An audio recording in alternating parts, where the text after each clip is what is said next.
Welcome to our channel. Today we how to register with RealtyShares, complete guide step by step clearly. To begin registering with RealtyShares, visit their official website. Look for the sign up or register button on the homepage.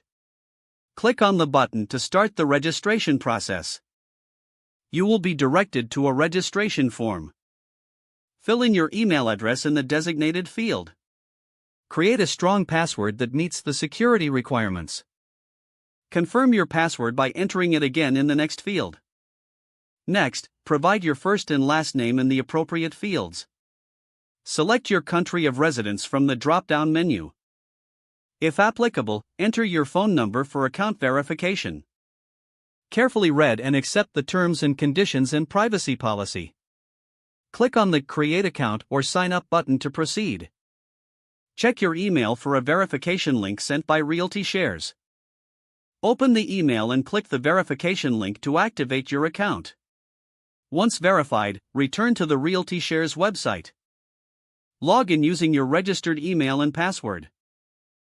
You may be prompted to complete your profile. Fill in any additional required personal and financial information. This may include your investment preferences and experience level. Submit your profile information once it is complete.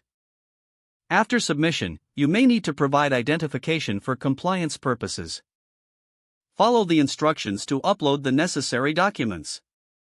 Wait for your account to be reviewed and approved. Once your account is approved, you will receive a confirmation email. Now you are ready to explore investment opportunities on the RealtyShares platform. If the page does not load, refresh the browser or try again in a private or incognito window. Make sure you are using the correct email address, then retype it carefully to avoid small typos. If your password is not accepted, use the reset option and create a new strong password you can remember. Don't forget to like this video and subscribe to our channel for more step-by-step tech guides.